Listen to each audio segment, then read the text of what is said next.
اولا عشان تتجنب الكائنات اللي بتحاول تفترسها، اللي بتبقى نايمة في الارض ومستنياها، تعبان كده، تمساح كده، اهو الامر ما يسلمش يعني. وكمان عشان تدور على اكلها. وقال ايه يا اخويا؟ عشان تلاقي ابن الحلال او النعمة. وتاني حاجة معانا الاسماك الطايرة. والاسماك الطايرة دي في منها انواع كتير، تقريبا 40 نوع، بيقدروا يطيروا من خلال الدفع بجسمهم بره المية، وبيمشوا بقى مع تيار الهواء. ولنفس السبب هي بتقدر تطير عشان تهرب من الكائنات البحرية المفترسة زي السمك الكبير والقروش والحيتان. وبرضه زي ما بنقول هي مش بتطير بالشكل التقليدي زي الطيور والعصافير. الأسماك دي بقى موجودة في جزيرة باربادوس اللي هي في البحر الكاريبي، وبيسموها أرض الأسماك الطائرة. في قناة زي ناشونال جيوغرافيك كده بس بالياباني صورت سمكة من دول طارت لأطول مدة وهي 45 ثانية، وبكده كسرت الرقم القياسي اللي كان قبلها وكان 42 ثانية. الغريب بقى انها بتطير بسرعة حوالي 70 كيلومتر في الساعة، وحاليا بتقدر تطير حوالي 400 متر، وكمان بتفضل تضرب المية بديلها عشان تفضل في الهواء زي الطيارات الهليكوبتر كده. وتالت حاجة معانا السنجاب الطائر. مجلة ناشونال جيوغرافيك قالت عليه طيارة ورقية حية وبتتنفس. السناجب مش بتطير برضو زي الطيور، بس بتقدر تمشي في الجو وتحلق وبتحوم في الجو، وبتستخدم مظلتها اللي هي طورتها خلال ملايين السنين وبيسموها بيتاجيوم أو العباية. ودي عبارة عن غشاء بيتفرد من عند المعصم، يعني من عند الإيد لحد كاحل الرجل، وبيخلي السنجاب عنده حاجة بتتفرد زي الطيارة الشراعية. وديله الطويل بقى بيعمل له توازن وهو بيطير، وبيوجهه كمان يعني البوصلة بتاعته. وزي كل الحيوانات اللي قبلها السناجب بتطير من شجرة للتانية عشان تتفادى الحيوانات المفترسة اللي بتبقى جعانة بالليل وبتلف في الغابة على حاجة تاكلها، نفس وضعنا في الشتاء واحنا سهرانين. وبيطيروا مسافة كده من 40 ل 150 متر تقريبا. ومعانا كمان النمل الطائر. اللي يجنن في حوار النمل الطائر انه ما عندوش اجنحة، ومع ذلك عرف يوجه سقوطه من قمة الاشجار للارض لصالحه. وظاهرة النمل الطائر محدش اكتشفها غير قريب، اكتشفها علماء البيولوجيا في جامعة كاليفورنيا سنة 2005. بيقول بقى عالم البيئة في جامعة تكساس دكتور ستيفن يونفاك في غابات الامازون: لو كنت نملة اكيد مش هتحب تقع من على الشجرة بتاعتك في المية لانك كده هتموت.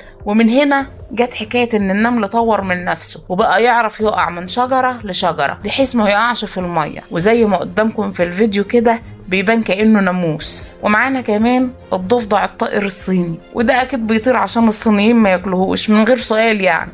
هو له اسم تاني ضفدع الأشجار الكبير لأنه هو أكبر ضفدع يقدر يطير من خلال الانسياب بين الأشجار، وبيطير بطريقة غريبة قوي رغم ان لا عنده أجنحة يبسطها ولا عنده تطور في حكاية ان هو يقدر يطير. امال بقى بيطير ازاي؟ هو عنده أغشية بين صوابع ايده بتبقى شبه المظلة لما بيفردها وبتخلي عنده القدرة على الطيران. وبيقول عالم الطبيعة البريطاني ألفريد راسل الضفدعة دي هو قابلها في غابات برينيو سنة 1869، وقال عليها ان صوابعها طويلة وشبكية بشكل كامل لحد نهايتها، عشان كده لما بتبسطها يعني لما بتفردها بتديها مساحة أكبر بكتير من مساحة جسمها، وعشان كده بتقدر تشيل جسمها وترفعه وتطير بيه. والضفادع دي ما بتقعدش على الأرض وقت كتير ولا في المية، ومن الآخر يعني هي ما بتنزلش من على الشجرة غير عشان تتجوز. وده خلى أجسامها تتكيف مع الأشجار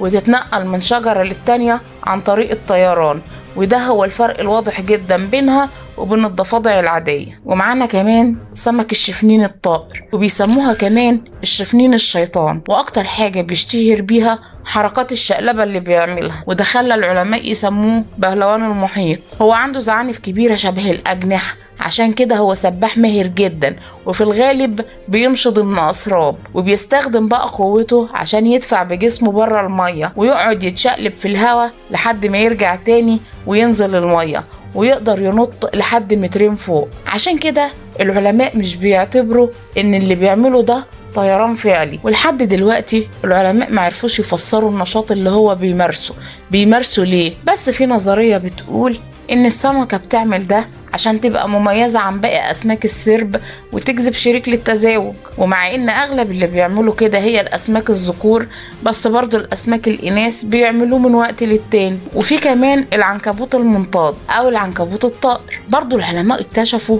إن الظاهرة دي بتحصل عند معظم أنواع العنكبوت. أصلا العلماء اكتشفوا إن الحشرات دي بتقدر تطلق شرايط حريرية وتمشي عليها فيبان لك إن هي بتطير. حتى ممكن تشوفها في بيتك العادي، انت مش هتشوف الشريط اللي هو ماشي عليه، هتحس ان هو طاير في الهواء، لكن الحقيقة ان هو ماشي على شريط حرير نسجه. ولقوا كمان ان مش كل العناكب بتطير على مسافات بعيدة، بس في عناكب بتطير على المسافات البعيدة جدا بتوصل لمئات الكيلومترات. وفي قصة مشهورة في منطقة تابلاندز الأسترالية سنة 2015 لقوا هجرة جماعية لمجموعة كبيرة جدا من العناكب المنطادية دي، لأنهم لقوا ان كمية الشرايط الحرير اللي هي نسجتها عشان تطير خلت المكان يبان وكأنه في تلج بيقع فيه. ونيجي بقى للحتة اللي بتخوف، التعابين اللي بتطير. بصراحة الفكرة في حد ذاتها ترعب، بس للأسف هي موجودة فعلا. بس اللي يطمنا احنا شوية ان هي موجودة في جنوب شرق آسيا. والخبر السعيد برضو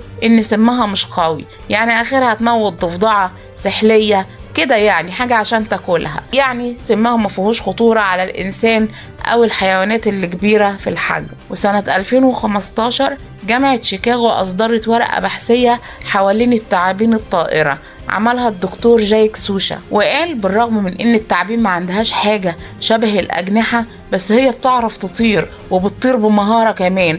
وقال ان طيرانها مش زي طيران الطيور، هي شبه الانسياب كده، بترمي نفسها وبتنساب في الهواء وبتخلي جسمها مسطح بقدر الامكان، وبيبان على انه جناح صغير كأنه حرف سي بالانجليزي، وبتعمل في جسمها تموجات هي دي اللي بتديها الثبات وهي فوق في الجو لحد ما بتنشن على الشجرة اللي هي عايزة تقع فوقها. تخيلوا الواحد يبقى ماشي ويلاقي تعبان طاير فوقه، ما خلصت، مش محتاج يسمني ولا حاجة. نفس الدراسة دي بقى بتقول إن كل ما كان التعبان حجمه صغير يقدر يطير لمسافات أبعد، خفيف بقى ورجليه شايلاه. وبيقول لك بقى إن التعابين الطايرة دي ما بيزيدش طولها على المتر أو المتر ونص، قصير بصراحة. ومعانا كمان الديك الرومي البري، يا عيني بدل ما نحطه على السفرة هنشوفه هو طاير. هو صحيح مش بيطير غير على مسافات قصيرة، بس هو بيطير. موقع لايف ساينس بيقول لك إن سرعة الطيران للديك الرومي البري بتوصل حوالي 90 كيلومتر في الساعة. وبيقول لك بقى إن السر ورا قدرة الديك الرومي على الطيران هي إن هو أصلا كائن بيعمل العش بتاعه في الأشجار،